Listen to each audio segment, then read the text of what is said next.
తాకట్లో ఉన్న బంగారాన్ని విడిపించి ఆ రోజున మార్కెట్ ధర కట్టి మిగిలిన డబ్బును మీకు అందిస్తుంది కొమ్మూరి గోల్డ్.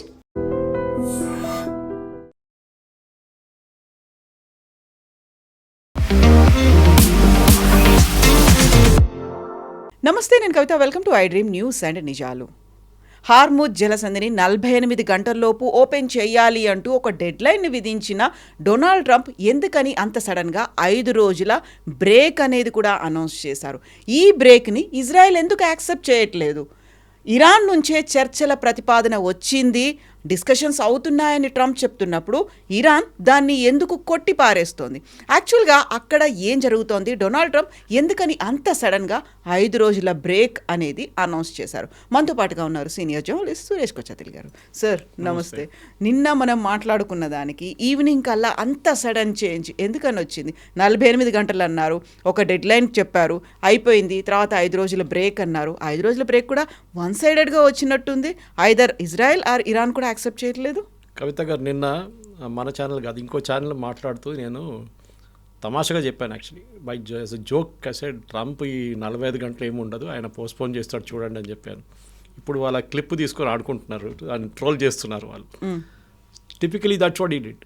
48 గంటలు అనేది కాదు, ఆయన డెఫినెట్గా దాన్ని పోస్ట్పోన్ చేస్తాడని అందరికి తెలిసిందే. ఏంటిది? ఇది కాల్పుల విరమణ కాదు. ఓకే, ఆయన ఏమంటున్నా అంటే మేము మాట్లాడుతున్నాం, ఇరాన్తో మాట్లాడుతున్నాం. అది కూడా వాళ్ళు కాల్ చేసిండు, ఎవరు అని చెప్పట్లేదు. వాళ్ళు అంటే is it Oman, is it Turkey or is it మన ఈజిప్ట్? ఎందుకంటే పాకిస్తాన్ పేరు కూడా చెప్తున్నారు. పాకిస్తాన్ని లొకేషన్గా పెట్టుకున్నారు, ఎందుకంటే వీళ్ళు ఇటువైపు వెళ్ళలేరు. సౌదీ అరేబియా పైనుంచి ఓవర్ఫ్లై చేయనియరు ఇరానియన్ షిప్స్ని, ఇరానియన్ ఎయిర్క్రాఫ్ట్ని. ఇటువైపు వెళ్ళొచ్చు, పాకిస్తాన్ వైపు. అది కూడా జరగలేదు, ఫిజికల్ మీటింగ్ జరగలేదు. ఫిజికల్ మీటింగ్ ట్రంపే చెప్పారు నిన్న, ఫిజికల్ మీటింగ్ జరగలేదు, we're speaking on the phone అని చెప్పారు. ఫస్ట్ స్టెప్ ఎవరిని కలిశారు, ఎవరితో మాట్లాడారు? జారెడ్ కుష్నర్, వాళ్ళ Trump son in law, and Steve Witkoff ఆయన పార్ట్నర్, బిజినెస్ పార్ట్నర్. వీళ్ళిద్దరూ మీట్ అయ్యారు, మాట్లాడారన్నారు. ఇరాన్ అన్నారు మేము ఎవరితో మాట్లాడలేదు. మీరు కూడా చూసుంటారు స్టేట్మెంట్ వాళ్ళది. ఈయన చెప్పిన తర్వాత గంట సేపట్లో అది వచ్చేసింది. ఈయన అన్నారు we're speaking to one very senior figure in Iranian this one. And senior figure ఇప్పుడు ఎవరు లేరు వాళ్ళ దగ్గర. ఉన్నది ఒక ప్రెసిడెంట్ ఉన్నారు, స్పీకర్ ఆఫ్ ద వాళ్ళ పార్లమెంట్ ఉన్నారు, అది కాకుండా సుప్రీం లీడర్ ఉన్నారు. ఆయన ఉన్నారో లేదో తెలియదు. ఈ పరిస్థితిలో రూమర్స్ స్టార్ట్ అయింది. ఈయన మాట్లాడుతూనే స్పీకర్తోనే మాట్లాడుతుండొచ్చు, ఎందుకంటే వాళ్ళ దాంట్లో హైరార్కీలో speaker is very powerful position, మనలాగా కాదు. లారిజానీ మొన్న కొట్టేశారు చూడండి, he was security chief, he was the speaker. 8 సంవత్సరాలు ఆయన స్పీకర్గా ఉండే పార్లమెంట్ది. So it's very powerful post. సో బహుశా ఈయనతో మాట్లాడుతున్నాను అనుకుంటే ఆయన కూడా డినే చేశాడు. ఇప్పుడు మళ్ళీ ఎవరితో మాట్లాడుతున్నారు, గోడతో మాట్లాడుతున్నారో అర్థం కావట్లేదు. సో ద థంబ్ రూల్ ఏంటంటే, ఒకటి ట్రంప్కున్న ఒకది సెన్సేషన్ క్రియేట్ చేయడం, అక్కడిక్కడ లేకుండా లాంగ్వేజ్ అసలు మార్చేస్తారు. ఫర్ ఎగ్జాంపుల్ నిన్న అడిగారు మీడియా వాళ్ళు, ఎయిర్క్రాఫ్ట్ దగ్గర ఎయిర్ ఫోర్స్ 1 పక్కన నిలబడి మాట్లాడుతున్నప్పుడు, మీరు ఏమేమి దీంట్లో పాయింట్స్ ఏమి డిస్కస్ చేసినారు? మా దగ్గర 15 పాయింట్లు ఉందన్నారు. And point number 1, 2, 3 ticked off over, discussion అయిపోయిందన్నారు. ఏంటి పాయింట్ నెంబర్ 1? యురేనియం వాళ్ళ దగ్గర they can never have a nuclear weapon అన్నారు. అది ఎట్లా చేస్తారంటే, వాళ్ళ దగ్గర న్యూక్లియర్ డస్ట్ ఉంది కదా, ఆ డస్ట్ అంతా మేము తీసుకుంటాం అన్నారు. అప్పుడు ప్రెస్ వాళ్ళకు కూడా అర్థం కాదు, ఈ డస్ట్ ఏంటి, న్యూక్లియర్ డస్ట్ ఫస్ట్ టైం వింటున్నాం మనం. ఈ గోల్డ్ డస్ట్ అని విన్నాం, కానీ న్యూక్లియర్ డస్ట్ ఏంటి? అది యురేనియం గురించి మాట్లాడుతున్నాం, ఆయనకు అది కూడా తెలియదు. ఎవరు ఆయన్ని బ్రీఫ్ చేస్తున్నారు, ఎవరు ఆయనతో మాట్లాడుతున్నారు? ఇన్ఫ్యాక్ట్ ఆయన ఇరానియన్స్ గురించి అంటున్నారు, ఇరానియన్స్ మాట్లాడలేదు ఎక్కువ అని చెప్పి ఎవరో మీడియాలో అడిగారు. వాళ్ళ దగ్గర ఒక పిఆర్ ఏజెన్సీని తీసుకురామనండి, వాళ్ళు బాగా చేస్తారు దీనికన్నా అంటున్నారు. అంటే ఇరానియన్స్ వాళ్ళు ఎక్స్ప్రెస్ చేయలేకపోతున్నారంట వాళ్ళు చేసింది. ఎనీవే, ట్రంప్ ఐడియా ఏంటి? ఆయనకి కవిత గారు 2-3 ఇష్యూస్ ఉన్నాయి. ఒకటి, వాళ్ళ బేస్లోనే మాగా బేస్, ఈవెన్ దో వాళ్ళు సాలిడ్గా ట్రంప్ ఎంటర్ ఉంటారు, వాళ్ళు ట్రంప్ ఏమన్నా కానీ రేపు లోకం అయిపోతుందంటే ఎస్ అంటారు, కాదంటే కూడా ఎస్ అంటారు వాళ్ళు. అట్లాంటి వాళ్ళు వాళ్ళ మ్యాగా డేటాబేస్లో చాలామంది దాంట్లో ఉన్న వాళ్ళకి ప్రాబ్లం వస్తుంది. దట్ వాళ్ళు ఈ ఫ్యూయల్ ప్రైసెస్తోనే వాళ్ళకి చాలా ఇష్యూస్ ఉన్నాయి. అమెరికాలో ఇప్పుడు gas prices is $4 for a gallon. Gallon is about 3.5 litres.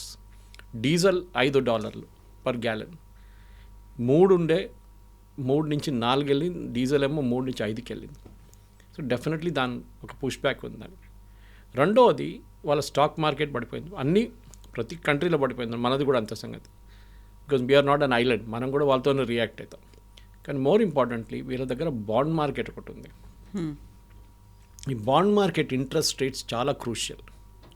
American government, మన గవర్నమెంట్ కూడా రిజర్వ్ బ్యాంక్ బాండ్స్ ఇష్యూ చేస్తారు. ఇక్కడ రేవంత్ రెడ్డి వాళ్ళ గవర్నమెంట్కి తీసుకుంటారు 18,000 కోట్లు, 5,000 కోట్లు అలా బాండ్ తీసుకుంటారు. దానికి ఇంట్రెస్ట్ కట్టాల్సి వస్తుంది. ఇంట్రెస్ట్ తక్కువ ఉంటుంది. మనం మార్కెట్ నుంచి బ్యాంక్కి వెళ్ళి తీసుకుంటే 10% ఉంటే, 8% ఉంటే, వీళ్ళ దగ్గర reserve bank government to government 4% ఇస్తారు. ఇది అమెరికన్ గవర్నమెంట్ కూడా చేస్తారు. మనకి ఆల్మోస్ట్ ఇండియాకి $250 మిలియన్ మనకి బాండ్స్ ఇష్యూ చేశారు వాళ్ళ అమెరికన్ గవర్నమెంట్. మన వాళ్ళ అప్పు మన దగ్గర ఉంది. దాంట్లో వీ హ్యావ్ రిడీమ్డ్ $100 మిలియన్, ఇంకా 150 మన దగ్గర ఉంది. ఈ బాండ్ రేట్ పెరిగితే it is indication that your economy is in trouble. Me economy ఏదో పెద్ద ప్రాబ్లంలో పడిపోతుందని తెలిసిపోతుంది.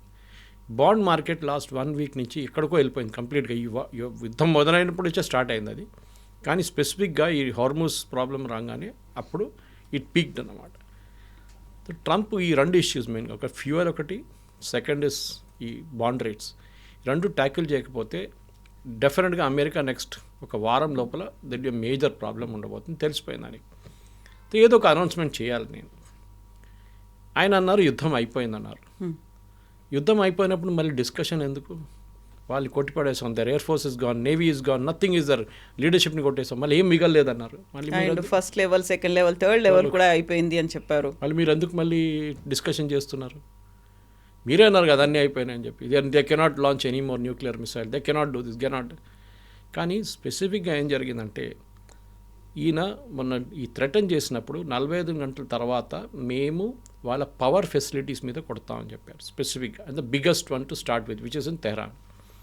ఇరానియన్ పవర్ ఇన్ఫ్రాస్ట్రక్చర్ ఒక సింగిల్ మొనోలిత్ కాదు. అంటే మొనోలిత్ అంటే ఎక్స్ప్లెయిన్ చేయాలంటే మీకు ఒక సింగిల్ పెద్ద ప్లాంట్ కాదు. ట్రంప్కి అది కూడా తెలియదు. ఇజ్రాయెల్కి అట్లా ఉంది.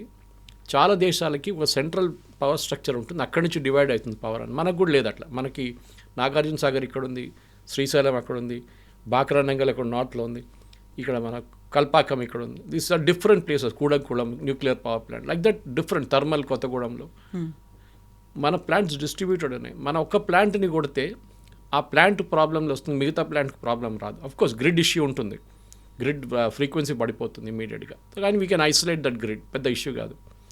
ఇది ట్రంప్ కూడా తెలియదు. మేము వాళ్ళు అన్నిటికంటే పెద్దదాన్ని కొట్టిపోతున్నాం అంటే ఆయన కథ పెద్దదనే కాన్సెప్ట్ లేదు. ఇవాళ వాళ్ళ ఎనర్జీ మినిస్టర్ ఎక్స్ప్లెయిన్ చేశారు అది మీడియాకి. Unlike Israel or other Arab countries, మేము అది డిస్ట్రిబ్యూషన్ కూడా మేము కంప్లీట్లీ డీసెంట్రలైజ్ చేసాం. మనం దీని గురించి డీసెంట్రలైజేషన్ ఆఫ్ మిసైల్స్ గురించి మాట్లాడాం చూడండి. ప్రతి డిస్ట్రిక్ట్కి వాళ్ళు వాళ్ళ కమాండర్స్ని పెట్టుకున్నారు. ఇదే వాళ్ళు పవర్ కూడా చేశారు. వాళ్ళ బ్రెయిన్ ఆలోచించండి. వాళ్ళు ద థాట్ త్రూ దిస్, రేపు మా మీద ఇట్లాంటి ఒక దాడి జరగవచ్చు అనేది. ఇప్పుడు వాళ్ళేమన్నారంటే మమ్మల్ని కొట్టారా, okay we will undergo the problem, but మిమ్మల్ని కొడతాం.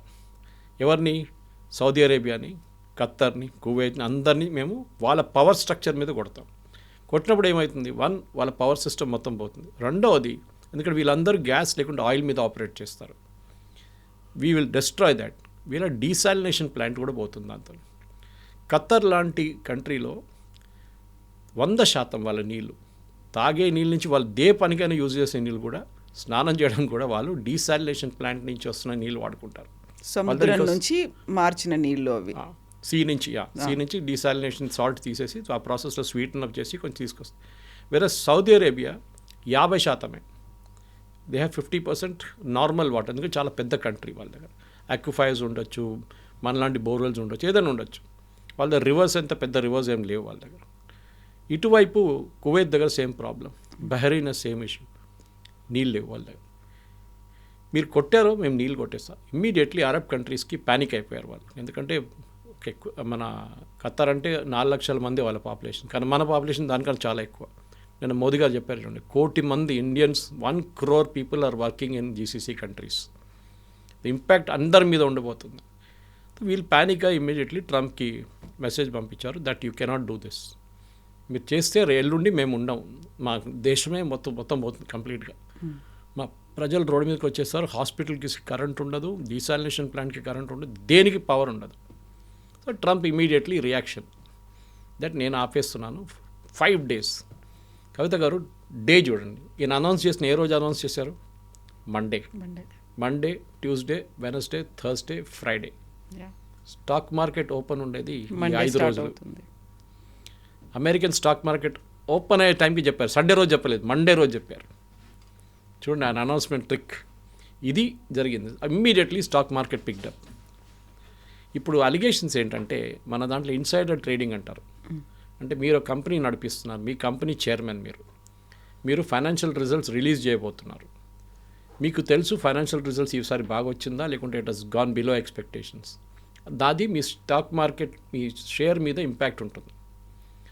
మీరు ఈ పీరియడ్లో, దట్ ఈస్ ఈ రిజల్ట్స్ వచ్చే పీరియడ్లో దాని కొన్ని రోజుల తర్వాత మీరు అమ్మకూడదు, కొనకూడదు షేర్లు. యూ అండ్ బోర్డు మెంబర్స్ ఎవరెవరు ఉన్నారో మీరు అది పెద్ద సెబీ రూల్స్ ఉంది దానికి. ఇన్సైడర్ ట్రేడింగ్ అంటారు దాన్ని. ఇప్పుడు ఏమంటున్నారంటే ట్రంప్ వాళ్ళ ఫ్రెండ్స్కి ట్రంప్ ముందే చెప్పారు, నేను ఈ అనౌన్స్మెంట్ చేయబోతున్నాను, మీరందరూ షేర్లు కొనుక్కోండి. ఎందుకంటే షేర్ అంతా పడిపోయింది కంప్లీట్గా. కొనుక్కోగానే నేను చెప్పగానే షేర్ పైకి వెళ్ళిపోతుంది, అమ్మేసుకోండి. హాఫ్ అన్ అవర్ లోపల 220 పాయింట్స్ ఎక్కింది షేర్లు. And within half an hour మళ్ళీ పడిపోయింది. అంటే వీళ్ళు కొనుక్కున్న వాళ్ళు అమ్మేసుకున్నారు. So there is an enquiry going on. Insider trading జరిగిందా లేదా, ఎవరెవరు కొన్నారు, ఎవరెవరు అమ్మారు, that be huge database check చేయాల్సి వస్తుంది.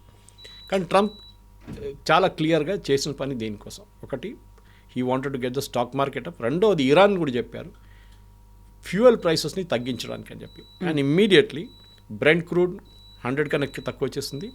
ముజర్బాన్ వాళ్ళ క్రూడ్, సౌదీ అరేబియన్ క్రూడ్ కూడా తగ్గింది. ఇప్పుడు 90-95 దగ్గర నడుస్తుంది. ఈ రెండే ట్రంప్కి కావాలండే మెయిన్గా.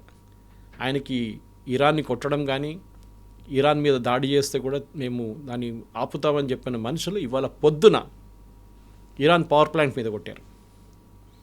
పవర్ ప్లాంట్ మీద కొట్టారంటే మీరు చెప్పొచ్చు మళ్ళీ అది వైలేషన్ కాదా అంటారు. కాదు, ఆ పవర్ ప్లాంట్కి వెళ్ళి ఒక గ్యాస్ పైప్ ఉంది, that is what supplies gas to the plant, దాన్ని కొట్టారు ఇజ్రాయెల్ అండ్ యుఎస్. అప్పుడు మీరు చెప్పిన మాట మొత్తం పోయింది కదా. ఆ ప్లాంట్ వాళ్ళ పొద్దు నుంచి పనిచేయట్లేదు. డైరెక్ట్గా పవర్ ప్లాంట్ మీద అటాక్ చేయకుండా ఇండైరెక్ట్గా వెళ్ళేటువంటి సప్లై. అడిగితే ఏమన్నారు, మేము రోడ్ మీద ఒక పైప్ పోతాం, పైపుని కొట్టామంటారు. ఇది వీళ్ళ ట్రిక్ అనమాట. తో ఇప్పుడు స్పీకర్ ఆఫ్ ఇరానియన్ పార్లమెంట్తో మాట్లాడని చెప్పిన మంచి will come back to that topic. Mohammad Bagher కబేఫ్ ఆయన పేరు. ఆయన హైరార్కీలో పాసిబ్లీ 10వ-11వ స్థానంలో ఉన్నారు. ఆయనకన్నా పైన చాలామంది ఉన్నారు. ఈ స్పెషల్లీ అయతోల్లా ర్యాంక్లో ఉన్న వాళ్ళు చాలామంది, వాళ్ళ దగ్గర 2-3 ఉన్నారు. ఈ ట్రంప్ ఏమంటున్నా అంటే హూ కంట్రోల్స్ హార్మోస్. నిన్న అదే ఎయిర్క్రాఫ్ట్ పక్కన నిలబడి మాట్లాడినాడు, అన్నారు. And that ayatollah, whoever is ayatollah, ఆయనతో నేను కంట్రోల్ చేస్తాను అంటే వీళ్ళిద్దరు కలిసి స్టేట్ ఆఫ్ హార్మోస్ నడిపిస్తారంట. ఆలోచించండి, అమెరికన్ ప్రెసిడెంట్, ఆయన దేశం చూసుకోవాలి, స్టేట్ ఆఫ్ హార్మోస్ చూసుకుంటారా? ఇది అర్థం కావట్లేదు. మీరేం చెప్పారు ఇనీషియల్ స్టేట్ ఆఫ్ హార్మోస్ని ఓపెన్ పెట్టండి, లేకుంటే బాంబ్ చేస్తాం. మీరు చేస్తారా లేదా?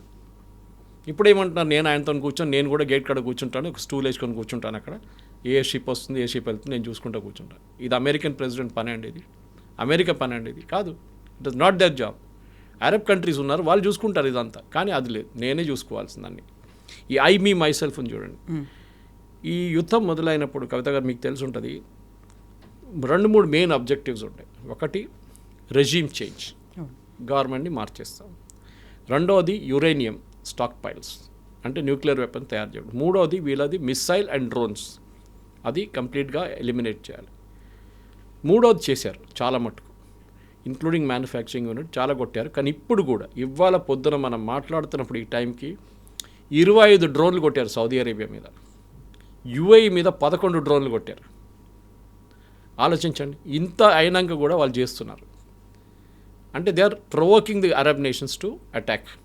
కానీ వాళ్ళు చేయట్లేదు, వాళ్ళు చాలా స్మార్ట్ అయిపోయినారు. ఇప్పుడు సౌదీ అరేబియా ఇరాన్ని కొట్టారనుకోండి, ఈ వార్ ఎక్స్పాండ్ అయిపోతుంది. మళ్ళీ సౌదీ అరేబియా మీద ఉన్న డ్రోన్లు అన్నీ పంపించేస్తాడు. ఇప్పుడున్న పరిస్థితిలో ఫస్ట్ మ్యాటర్ జరగలేదు, ఇరానియన్ రెజీమ్.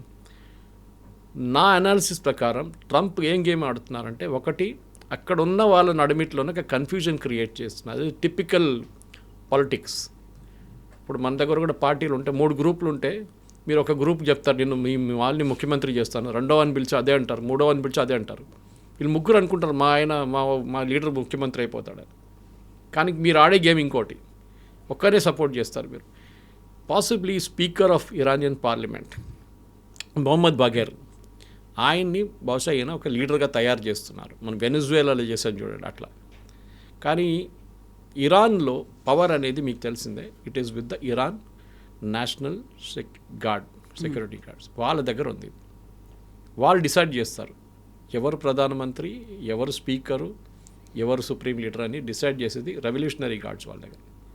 ఆ పవర్ ట్రంప్కి ఏం చేయలేకపోతాడు. ట్రంప్ ఎంత ప్రయత్నించా కానీ ఈ రెవల్యూషనరీ గార్డ్స్ పక్కన జరగకుండా ఏం చేయలేరు. ఇది మెయిన్ థింగ్ అవుతుంది. This is the problem. ఎందుకంత సడన్గా ట్రంప్ వన్ సైడెడ్గా డెసిషన్ తీసుకున్నాడు? Not even approaching Israel. కలిసి అటాక్ చేశారు, కలిసే యుద్ధం చేస్తున్నారు. ఇప్పటిదాకా నెతన్యాహు మాట్లాడలేదు, ట్రంపే మాట్లాడుతూ వచ్చాడు. సడన్గా ఇప్పుడు నెతన్యాహు చెప్పింది నేను ట్రంప్తో మాట్లాడతాను, we will continue the war, మేము అటాక్స్ చేస్తూనే ఉంటాము అనేటువంటి మాట నెతన్యాహు దగ్గర నుంచి వచ్చింది. సో ఆ షాక్ అనేది ఎవరికి తగిలింది? అసలు నెతన్యాహుకు తగిలిందా, ఇరాన్కి తగిలిందా, సొంతంగానే ట్రంప్ చేసుకున్నారా? నెతన్యాహు మెంటలీ ప్రిపేర్డ్గా ఉన్నాడు. ఆయనకి తెలుసు ట్రంప్ మెంటాలిటీ ఎట్లా అని. ట్రంప్కి ఒక డొమెస్టిక్ ఆడియన్స్ చూసుకుంటున్నారు ఆయన. ఆయిల్ ప్రైసెస్ పెరిగింది, బాండ్ ప్రైసెస్ పెరిగింది, దాంతోపాటు ఇన్ఫ్లేషన్ పెరిగింది. వాళ్ళ డొమెస్టిక్ ఆడియన్స్ సఫర్ అవుతున్నారు. సో డెఫినెట్గా ట్రంప్కి అక్కడ మిడ్ టర్మ్ పోల్స్ రావబోతుంది, దాని మీద డెఫినెట్గా ఇంపాక్ట్ ఉంటుంది. అదొకటి ఉన్నప్పుడు ఇజ్రాయెల్కి ఆ ప్రాబ్లం లేదు. ఇజ్రాయెల్లో ఎలక్షన్ రాబోతుంది ఇంకా కొన్ని నెలల తర్వాత. నెతన్యాహు డెఫినెట్లీ ఎలక్షన్ గెలుస్తారు. ఆయనకి ఈ వార్ ఎన్ని రోజులు నడుస్తుందో అన్ని రోజులు ఆయనకి ఎలక్షన్ గెలవడానికి ఛాన్స్ ఉంటుంది. కావాలంటే ఎలక్షన్ నడుస్తున్నప్పుడు కూడా ఆయన బాంబ్ చేసుకుంటాడు కావాలంటే ఓట్ల కోసం. వాళ్ళ కాన్సన్ట్రేషన్ అంతా రెండే ఇప్పుడు. ఒకవైపు ఇరాన్ దగ్గర ఉన్న మిసైల్ కేపబిలిటీని కొట్టడం. ఇవాళ పొద్దున కూడా దే అటాక్డ్ ఇజ్రాయెల్. నిన్న డిమోనా అటాక్ చేశారు, మీరు చూస్తుంటారు. న్యూక్లియర్ వాళ్ళ ఫెసిలిటీ, వాళ్ళ ప్లాంట్ అని చెప్పారు, మిసైల్ ప్రొడక్షన్ అని చెప్పారు. న్యూక్లియర్ ఫెసిలిటీ అట్ డిమోనాని లిటిల్ ఇండియా అంటారు. అక్కడ మన మహారాష్ట్ర నుంచి వెళ్ళిన చాలామంది జ్యూస్ అక్కడ ఉన్నారు. ఈ డిమోనాని కొట్టిన దానికి మీరు చూడండి, వాళ్ళు కరెక్ట్గా ప్లాన్డ్గా కొట్టారు. వాళ్ళు ఇరాన్ దగ్గర కేపబిలిటీ డెఫినెట్గా ఉందని తెలిపాను. డిగో గార్షియా కొట్టారు. డిగో గార్షియా సక్సీడ్ కాలేదు, కానీ 4000 కిలోమీటర్ అంటే 3700 కిలోమీటర్ ట్రావెల్ చేస్తుంది ఆ మిసైల్ ఇరాన్ నుంచి. ఇరాన్ దగ్గర ఐసీబీఎం లేదనుకున్నాం, కానీ ఇరాన్ దగ్గర ఐసీబీఎం ఉంది. ఇప్పుడు అమెరికాకి తెలిసింది, పాసిబ్లీ ఇజ్రాయెల్ కూడా తెలియదు ఈ మాట. ఇప్పుడు ఇజ్రాయెల్ స్ట్రాటజీ ఏంటంటే లెబనన్, సౌత్ లెబనన్ ఆక్యుపై చేయడం. వాళ్ళకి లెబనన్ వైపు నుంచి మిసైల్స్ ఆపితే వాళ్ళకి నార్త్ ఇజ్రాయెల్ సేఫ్ అయిపోతుంది, నార్దర్న్ ఇజ్రాయెల్, గోలాన్ హైట్స్ అటువైపు. అది వాళ్ళ స్ట్రాటజీ. సో వాళ్ళు రిపీటెడ్గా నిన్న సౌత్ లెబనన్ మేము ఆక్యుపై చేయబోతున్నాను వాళ్ళ డిఫెన్స్ మినిస్టర్ అన్నారు. లిటానీ రివర్ దాకా that they will capture that south Lebanon. ఆ సౌత్ లెబనన్ అటువైపు వెళ్ళే బ్రిడ్జ్ అంతా కొట్టుపడేశారు నిన్న. మేజర్ బ్రిడ్జెస్ డెమాలిష్ చేసేసారు ఎయిర్ రైడ్లో. వాళ్ళ స్ట్రాటజీ అది ఆక్యుపై చేసుకుంటే వీళ్ళ మిసైల్స్ తగ్గిపోతుంది, వీళ్ళ రేంజ్ ఉండదు అని చెప్పేసి. కానీ అక్కడ కూడా మనం వీఆర్ మిస్టేకింగ్. ఎందుకంటే అక్కడ కూడా మొన్న ఒక ఎయిర్ స్ట్రైక్లో 4 Iranian revolutionary guards senior leaders అక్కడ చనిపోయారు లెబనాన్లో. వాళ్ళు ఏం చేస్తున్నారు లెబనాన్లో? డెఫినెట్లీ వారి యుద్ధం మొదలైన ముందే వచ్చారు అక్కడికి. ఇన్ఫ్యాక్ట్ నస్రుల్లాని చంపినప్పుడు కూడా దాంతోపాటు అక్కడ కూడా 3 రెవల్యూషనరీ గార్డ్ చనిపోయారు. దానికన్నా ముందు ఒక సంవత్సరం ముందు ఒక పెద్ద డిప్లొమాటిక్ ఇన్సిడెంట్ జరిగింది. సిరియాలో ఉన్న ఒక ఇరానియన్ ఎంబసీ పక్కన ఒక బిల్డింగ్ మీద ఇజ్రాయెల్ బాంబు వేశారు. 4 రెవల్యూషనరీ గార్డ్ కమాండర్స్ చనిపోయారు. దాంట్లో పెద్ద ఇష్యూ చేశారు వీళ్ళు ఇరాన్. అది diplomatic thing, how did you bomb it, అది అని చెప్పి. సో ఇజ్రాయెల్ చెప్పారు మేమేం చేయాలి, అది that is not inside the compound, పక్కన ఉండే. సో ఇప్పుడు ఇరాన్ ఇప్పుడు ఏం డిమాండ్ చేయబోతున్నారంటే, ఒకటి వాళ్ళకి వాళ్ళ హిజ్బుల్లాని పక్కన పెట్టేస్తారు, హూతీలను కూడా పట్టించుకోరు, హమాస్ని కూడా దే డిస్బ్యాండ్ దమ్ నౌ. కానీ మేము యుద్ధం ఆపాలంటే మీ 3-4 డిమాండ్స్ వాళ్ళు ఆల్రెడీ ముందే చెప్పేశారు. ఒకటి, మా మీద ఇప్పటి నుంచి దాడులు జరగకూడదు. అది ఎవరైనా అగ్రీ చేస్తారండి? చేయరు. America will not agree, Israel will not agree అట. రెండవది, మాకు మా న్యూక్లియర్ ప్రోగ్రామ్ పీస్ఫుల్ పర్పసెస్ కోసం మేము నడిపించుకుంటాం, మిగతా న్యూక్లియర్ది ఐఏఏకి ఇచ్చేస్తాం కావాలంటే. 450 కిలోలు ఎంత ఉంది, 50 కిలోలు మాకు కావాల్సిన న్యూక్లియర్ ప్లాంట్ కోసం పెట్టుకుంటాం, మిగతా 400 కిలోలు we will give it to International Atomic Energy Agency or Russia, whoever it may be. మూడవది, ఇప్పుడు దాకా జరిగిన దాడుల్లో వాళ్ళ ఇన్ఫ్రాస్ట్రక్చర్ మొత్తం ధ్వంసమైంది, దానికోసం కాంపెన్సేషన్ కావాలి. ఈ 3 మెయిన్ పాయింట్స్ వాళ్ళ దగ్గర ఉంది. దీని ఫస్ట్ పాయింట్ ఇజ్రాయెల్ అంగీకరించారు. Even if US says yes, Israel still say no. వాళ్ళకి ఏంటంటే ఏ రోజు కావాలంటే ఇరాన్ వెళ్ళి మేము కొట్టచ్చు అనే ఒక కాన్ఫిడెన్స్ ఉంది వాళ్ళకి. బికాజ్ ఎయిర్ డిఫెన్స్ మొత్తం పోయింది, వాళ్ళ రాడార్ పనిచేయట్లేదు, ఎయిర్ క్రాఫ్ట్ లేదు వాళ్ళ దగ్గర. So they are doing this. America బహుశా అగ్రీ చేయొచ్చు దట్ మీ మీద దాడి చేయం, అయిపోయింది మాది, మా ప్రోగ్రామ్ ఫినిష్ అయిపోయింది. కాంపెన్సేషన్ కూడా ఎవరు ఇవ్వరు. Uranium is a touch issue. ఎందుకంటే యురేనియం ఒకసారి వీళ్ళ చేతికి వచ్చేస్తే అమెరికా ఆర్ ఐఏఏ ఒక కాన్ఫిడెన్స్ వచ్చేస్తుంది, వీళ్ళు ఇంకా న్యూక్లియర్ వెపన్స్ డెవలప్ చేయలేరు అని చెప్పేసి. ఈ 3 పాయింట్స్ వాళ్ళు అడిగారని చెప్పి నిన్న కూడా I made a note of that అన్నమాట. కానీ ఇక్కడి నుంచి ముందుకు వెళ్ళాలన్నప్పుడు వీళ్ళు ఏం చేస్తారు, what should be the next step of America. నేనేమనుకున్నాను, నిన్న ట్రంప్ ఇంత సీరియస్గా అనౌన్స్ చేసిన తర్వాత ఇవాళ బహుశా ఒక డల్ డే ఉండబోతుంది, మనకి డిస్కషన్ కూడా ఏమి ఉండదు టిల్ ఫ్రైడే మనం ఏం న్యూస్ లేదు, బాంబులు పడలేదు అనుకుంటే అప్పుడే పడ్డది బాంబు పొద్దునే. ఇజ్రాయెల్ వేసారు, దాని తర్వాత అమెరికా వచ్చి ఇచ్చారు, చెప్పాను చూడండి, పవర్ ప్లాంట్ పక్కన కొట్టారు. సో దట్ మీన్స్ వీళ్ళు ఆపట్లేదు. ట్రంప్ చెప్పిన మాట ట్రంప్కే వీళ్ళు ఆయనకే ఎవరు పట్టించుకోవట్లేదు. ఎందుకంటే వాళ్ళ ఆర్మీ, వాళ్ళ air force and their navy వాళ్ళు ఎవరు ఇప్పుడు ట్రంప్ని మాట వినట్లేనట్లున్నారు. ఎందుకంటే మరీన్స్ని తీసుకొస్తున్నారు ఖర్గ్ ఐలాండ్ మీద దాడి చేయడానికి. మీరే అన్నారు హార్మూజ్ ఓపెన్ పెట్టండి, we will patrol it together అని చెప్పారు. మళ్ళీ why are you going to Kharg island? Moment అమెరికాలో చాలా సెన్సిటివ్ అనే ఇష్యూ అంటే బూట్స్ ఆన్ ద గ్రౌండ్ అంటారు. అంటే వీళ్ళ సోల్జర్స్ని ఫిజికల్లీ అక్కడ వెళ్ళి పంపించడం, ఇరాన్లో బ్యాటిల్ ఫీల్డ్లో ఉంచడం. డెఫినెట్గా చాలామంది చనిపోతారు, డ్రోన్లు కానీ మిసైల్ కానీ ఏదో అది జరిగితే ఈవెన్ 5 మంది చనిపోతే కూడా it will become a big issue in US. వాళ్ళకి చాలా సెన్సిటివ్ అవర్. మనం అంటాం ఎప్పుడైనా single death is a tragedy, million is a statistics అంటాం. అదే సంగతి ఇక్కడ కూడా. ఇప్పటికే 16 మంది చనిపోయారు అని లెక్కలు చెప్తున్నాయి, 140 మంది ఇంజర్డ్ అయ్యారు. అది కూడా చాలా ఇంపార్టెంట్. సో ఇప్పుడు ఆంఫిబియస్ షిప్స్ కానీ అడిషనల్ తీసుకుంటే ఇరాన్ ఏమన్నారంటే, మీరు వీళ్ళని తీసుకొస్తే ఒకటి మేము కార్గిల్ మీద దాడి చేస్తాం, మా సంపత్తి కూడా పోతుంది దాంతో, our tanks will get hit, doesn't matter. మేము రెడ్ సీ వైపు కూడా మైన్స్ వేస్తాం, ఫర్గెట్ స్ట్రైట్ ఆఫ్ హార్మూజ్, అక్కడ కూడా మైన్స్ వేసేస్తాం, రెడ్ సీ వైపు కూడా వేసేస్తాం, మొత్తం పర్షియన్ గల్ఫ్ మొత్తం మేము మైన్లు వేసేస్తాం, ఎక్కడెక్కడి నుంచి షిప్స్ పోతాయి, entire thing will get blockade. ఇప్పుడు ఇదన్నీ కలుపుకుంటున్నప్పుడే ట్రంప్కి ఈ ప్యానిక్ సిచ్యువేషన్లో వచ్చేసారు. సో డెఫినెట్గా Arab nations, especially Saudi Arabia and Khattar, వీళ్ళిద్దరు ప్రెజర్ పెట్టుంటారు యూఎస్ మీద, కాదు ప్లీజ్ స్టాప్ దిస్, ఇప్పుడు చాలా అయిపోయింది, ఇప్పుడు దాకా ఆపుదాం అనుకున్నాం కానీ మీరే చెప్పారు యుద్ధం అయిపోయింది, వీఆర్ వైండింగ్ డౌన్ ఆపరేషన్స్ అన్నారు. మళ్ళీ మీరు $200 బిలియన్ ఎందుకు అడిగారు యూఎస్ కాంగ్రెస్ దగ్గర? ఇవాళ కూడా ఉంది, ఇవాళ కూడా డిస్కషన్ ఉంది దాని మీద. అయిపోయింది కదా యుద్ధం, మళ్ళీ $200 బిలియన్ ఎందుకు? ఇది ప్రశ్న. ఇరాన్కి అంత స్ట్రెంగ్త్ ఎక్కడి నుంచి వస్తుంది, ఎలా వస్తుంది? ఇన్ని రోజులుగా కంటిన్యూ అవుతుంది, 4th వీక్ అనేది ఉంది, అండ్ ఫైటింగ్ వెరీ స్ట్రాంగ్ అనేది ఉంది కదా. ఇరాన్లో అందరు అండర్ ఎస్టిమేట్ చేశారండి. అది not just president Trump, Benjamin Netanyahu, GCC countries, అందరూ ఎవ్రీబడి అండర్ ఎస్టిమేటెడ్ ఇరాన్. వాళ్ళు అనుకున్నారు వీళ్ళని ఫస్ట్ డే కొట్టారు చూడండి, దాంతో ఇరాన్ అయిపోయింది, సరెండర్ అయిపోతారు, ట్రంప్ చెప్పినట్ల నేను ఇంటర్వ్యూ తీసుకుంటాను నెక్స్ట్ లీడర్ కోసం, అన్నీ రెడీగా ఉన్నారు వాళ్ళు. కానీ ఇరాన్ ఇట్లా రిటర్న్ ఏం చెప్తారు అటాక్ చేస్తారని వీళ్ళు ఎవ్వరు అనుకోలేదు, కళలో కూడా వీళ్ళు రాకపోవచ్చు, చేశారు వాళ్ళు. అని దానికి కారణం ఏంటంటే, ఒకటి they had time to prepare, చాలా మెథాడికల్గా ప్రిపేర్ అయ్యారు వాళ్ళు. నేను చెప్పాను చూడండి, ఈ డిస్ట్రిబ్యూషన్ అంటే వార్, నిన్న రాత్రి కూడా I was hearing on military ఛానల్లో నేను ఒక ప్రోగ్రామ్ విన్నాను, వార్ అనేది, and even Fareed Zakaria did a very good program దాని గురించి. $20,000 ఉన్న డ్రోన్ని యూజ్ చేసి $5 మిలియన్ ఉన్న ఒక మిసైల్ని కొట్టడం ఈ యుద్ధం కాన్సెప్టే మార్చేసింది.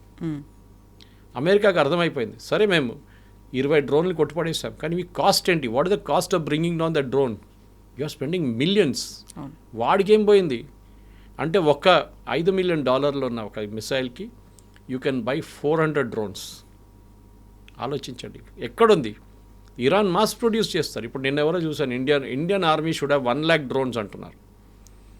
రేపు పాకిస్తాన్ అటాక్ చేయండి, మన దగ్గర 1,00,000 డ్రోన్లు ఉండాలి, మనం పంపిస్తూనే ఉండాలి వాళ్ళ వైపు అంటున్నారు. లాజిక్ కరెక్ట్ అది. ఇప్పుడు యుక్రెయిన్లో చూస్తున్నారు మీరు, మేము అందరూ అన్నారు రష్యా యుక్రెయిన్ వారు ఇట్లానే ఇజ్రాయెల్ గాజా లాగా ఉంటుంది, 2 రోజులు అయిపోతుంది, 3 రోజులు ఫినిష్ చేసేస్తారు పుటిన్.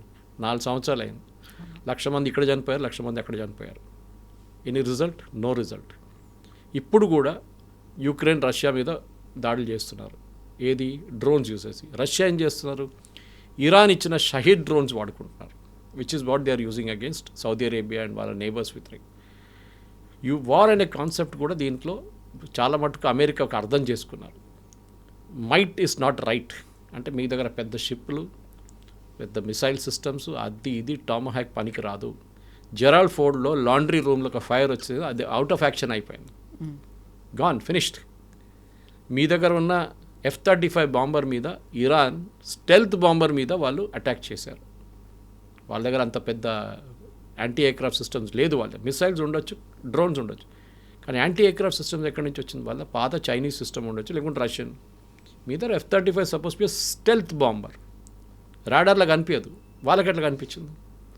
This is going. అప్పుడు యుఎస్ అందరికన్నా ఇది వాళ్ళు అనుకున్నారు, మా దగ్గర ఉన్న technology world's most powerful army, మా నేవీ పవర్ఫుల్ ఉంది, అన్నీ బాగానే ఉంది. కానీ ఇప్పుడు కూడా మీరు స్ట్రేట్ ఆఫ్ హార్మోస్ ఒక హైపోథెటికల్ సిచ్యువేషన్ తీసుకుందాం కవిత గారు. రేపు స్ట్రేట్ ఆఫ్ హార్మోస్ మేము ఓపెన్ చేయమని ఇరాన్ చెప్తున్నప్పుడు అమెరికా ఏం చేస్తాం, వాళ్ళు దాడి చేస్తారు వీళ్ళ మీద. మేము ఎస్కాట్ చేసి షిప్స్ని తీసుకెళ్తా అంటారు. Okay, great. తీసుకెళ్తున్నప్పుడు ఒక చిన్న బోట్ చాలు. మన దగ్గర ఈ ఇన్ఫ్లేటబుల్ బోట్స్ ఉంటుంది, యమహా మోటార్ పెట్టుకొని నడిపిస్తారు. అట్లాంటి ఒక మోటార్ ఇద్దరు కూర్చోవచ్చు, ముగ్గురు కూర్చోవచ్చు. దాంట్లో సూయిసైడ్గా యూజ్ చేసుకుంటారు. దాన్ని వెళ్ళి షిప్స్ని కొడతారు. ఒక్క షిప్ కొడితే చాలు, సైకలాజికల్ ఇంపాక్ట్ మిగతా అందరి మీద ఉంటుంది. అది it cannot move. Strait of Hormuz open చేయాలంటే Iran should agree first. Iran చెప్పాలి ఎస్ వీ విల్. దీనికి నెగోసియేషన్స్ అంటారు. ఇది నెగోసియేషన్ చేయాల్సిన పని చేసేటోళ్ళు ఎవరు కనిపించట్లేదు. స్టీవ్ విట్కాఫ్ అండ్ యారెడ్ కుష్నర్కి ఏం పొలిటికల్ ఎక్స్పీరియన్స్ ఉంది? ఏం లేదు. వీళ్ళు ఒకడైతే one fellow is brother, son in law, other guys business partner real ఎస్టేట్లో. ఆ రియల్ ఎస్టేట్ తోటి నెగోషియేట్ చేస్తున్నారు. దీనికి కావాల్సింది ప్రొఫెషనల్ కావాలి, కూర్చొని కంప్లీట్గా నెగోషియేట్ చేసి. పాత దాంట్లో సిస్టమ్ జాన్ బోల్టన్ వాళ్ళ దగ్గర చాలామంది ఉన్నారు అట్లాంటి ఎక్స్పీరియన్స్ పీపుల్, కానీ వాళ్ళు ఎవరు ఇప్పుడు ముందుకు రారు. ఎందుకంటే ఈ ట్రంప్ బిహేవియర్ చూసి వాళ్ళు భయపడుతున్నారు. ఒక్కరోజు ఏదో అంటాడు, నెక్స్ట్ డే ఇంకోది అంటాడు. They cannot do like that. Negotiations అన్ని చాలా కేర్ఫుల్గా చేయాల్సి వస్తుంది. సో బహుశా ఎవరైనా ఎక్స్పీరియన్స్డ్ వాళ్ళని తీసుకొచ్చి వాళ్ళు కూర్చోబెట్టి నెగోషియేట్ చేస్తే బాగుంటుంది. అది ఎవరు నాకు ఇప్పుడు Egypt is a good idea, డెఫినెట్గా Egyptian president is a good idea. Jordanian king ఆ లెవెల్లో ఉండాలి. ఏదో వాళ్ళ పిల్లల్ని పంపించడం కాదు, డిఫెన్స్ మినిస్టర్ నువ్వు మా ఫారిన్ మినిస్టర్ వెళ్ళని చెప్పడం కాదు. దట్ టాప్ లెవెల్లో ఈ నెగోసియేషన్స్ ఉండాలి. షార్మల్ షేక్కి వెళ్ళండి, లేకుంటే జెనీవాకి వెళ్ళండి, ఎక్కడైనా వెళ్ళండి, but SIT down and talk. ఎందుకంటే ఈ యుద్ధం అనేది మొత్తం లోకం మొత్తం మార్చేస్తుంది. ఒక ఏం చెప్తారు, అపోకాలిప్స్ వచ్చింది మొత్తం అక్రాస్ ద వరల్డ్. ప్రతి ఎకానమీ, శ్రీలంకలో ప్రతి వారం ఒక 2 వీలర్కి 5 లీటర్లు పెట్రోల్ అండ్ 4 వీలర్కి 15 లీటర్ పెట్రోల్ అంతే ఫిక్స్ చేశారు. మన దగ్గర లేదు. మన దగ్గర చేస్తే అయిపోతుండే ఇప్పుడు దాకా. మోదీ మీద అది ఇది మొత్తం. ఇప్పుడు కూడా పెట్రోల్ ఫుల్ ట్యాంక్ కొట్టించుకుంటున్నారు అందరు. పాకిస్తాన్లో కూడా హై ఎండ్ కార్లకి ఇచ్చేటువంటి పెట్రోల్ అండ్ డీజిల్ని కూడా ఎక్కువ రేట్ పెంచేశారు, 300 rupees litre. Pakistan is 4-day week. Private companies, government organisation and స్కూల్స్కి 4-day వీక్ చేసేసారు. గవర్నమెంట్ వెహికల్స్ యూజ్ చేయకూడదు. మన దగ్గర ఆ పరిస్థితి రాలేదు, కానీ వస్తుంది. మోదీ గారు నిన్న స్పీచ్ ఇస్తూ అన్నారు, we have to change the way. కోవిడ్లో మనం ఎట్లా మార్చుకొని ఎట్లా ఛాలెంజ్ ఫేస్ చేసాం, మనం అదే టైప్లో మనం చేయాల్సి వస్తుంది. ఇక్కడే మళ్ళీ లాక్డౌన్ ఏమైనా పెడతారా అనే మాట కూడా వినిపిస్తుంది. లాక్డౌన్ జరగదు. Lockdown is no. దీనికి లాక్డౌన్ అక్కర్లేదు. It's not an infection. దీనికి కావాల్సింది ఏంటంటే మనం స్పెషలీ మన కుకింగ్ మెథడ్స్ మార్చుకోవాల్సి వస్తుంది చాలా మటుకు. అది 3-4 రేంజెస్లో ఉంటుంది. నిన్ననే గవర్నమెంట్ ఆఫ్ ఇండియా ఒక నోటిఫికేషన్ ఇష్యూ చేశారు. పైప్ న్యాచురల్ గ్యాస్ని ప్రయారిటీ ఇవ్వబోతున్నాం. మన దగ్గర భాగ్యనగర్ గ్యాస్ ఉంది, which belongs to Reliance. Pipe natural gas ప్రతి చోట్ల వాళ్ళు పైప్ వేసుకున్నారు, కానీ డిస్ట్రిబ్యూషన్ జరగట్లేదు. ఇది మన ఎలక్ట్రిసిటీ కనెక్షన్ లాగా. మీరు మెయిన్ రోడ్ మీద 11 kV వేసేసారు, కానీ లోపల తీసుకోవాలంటే మీకు లోవర్ లెవెల్ కావాల్సి వస్తుంది పవర్ సప్లై. అక్కడి నుంచి ట్రాన్స్ఫార్మర్కి వెళ్తుంది, ట్రాన్స్ఫార్మర్ నుంచి 220కి వెళ్తుంది. ఇది జరగట్లేదు. సో పైప్స్ ప్రతి చోట వేసారు, కానీ దాన్ని డిస్ట్రిబ్యూషన్ చేయట్లేదు. అది మనం on a war footing basis ప్రతి సిటీలో చేయాల్సి వస్తుంది.